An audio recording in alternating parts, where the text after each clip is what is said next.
नमस्कार दोस्तों। आज सुनिए, ब्रह्मा ने किया था अपनी ही पुत्री सरस्वती से विवाह। हिंदू धर्म के दो ग्रंथों सरस्वती पुराण और मत्स्य पुराण में सृष्टि के रचयिता ब्रह्मा का अपनी ही बेटी सरस्वती से विवाह करने का प्रसंग है, जिसके फलस्वरूप इस धरती के प्रथम मानव मनु का जन्म हुआ।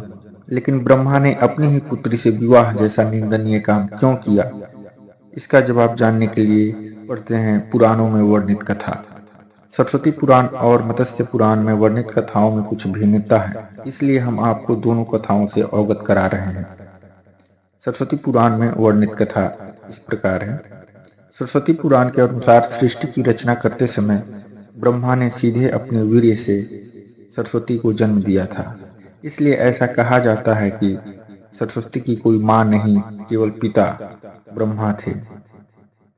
सरस्वती को विद्या की देवी कहा जाता है, लेकिन विद्या की यह देवी बेहद खूबसूरत और आकर्षक थी कि स्वयं ब्रह्मा भी सरस्वती के आकर्षण से खुद को बचा कर नहीं रख पाए और उन्हें अपनी अर्धांगिनी बनाने पर विचार करने लगे।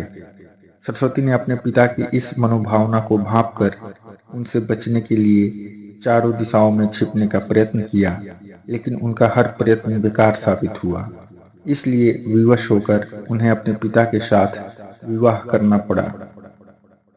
ब्रह्मा और सरस्वती करीब 100 वर्षों तक एक जंगल में पति पत्नी की तरह रहे। इन दोनों का एक पुत्र भी हुआ, जिसका नाम रखा गया था स्वयंभू मनु। अब आइए देखें मत्स्य पुराण में वर्णित कथा इस प्रकार है। इसके उलट मत्स्य पुराण के अनुसार ब्रह्मा के 5 सिर थे। कहा जाता है कि जब ब्रह्मा ने सृष्टि की रचना की तो वह इस समस्त ब्रह्मांड में अकेले थे। ऐसे में उन्होंने अपने मुख से सरस्वती, सांध्या, ब्रह्मी को उत्पन्न किया। ब्रह्मा अपनी ही बनाई हुई रचना सरस्वती के प्रति आकर्षित होने लगे और लगातार उन पर अपनी दृष्टि डाले रखते थे। ब्रह्मा की दृष्टि से बचने के लिए सरस्वती चारों दिशाओं में छिपती रही, लेकिन वह उनसे बच नहीं पाई।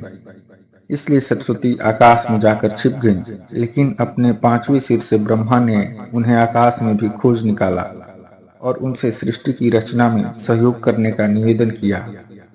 सरस्वती से विवाह करने के पश्चात सर्वप्रथम मनु का जन्म हुआ।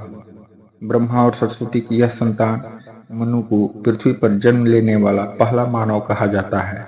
इसके अलावा मनु को वेदों, सनातन धर्म और संस्कृत समेत समस्त भाषाओं का जनक भी कहा जाता है।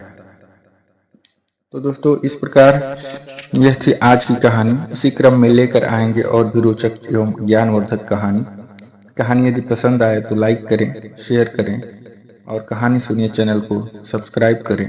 धन्यवाद।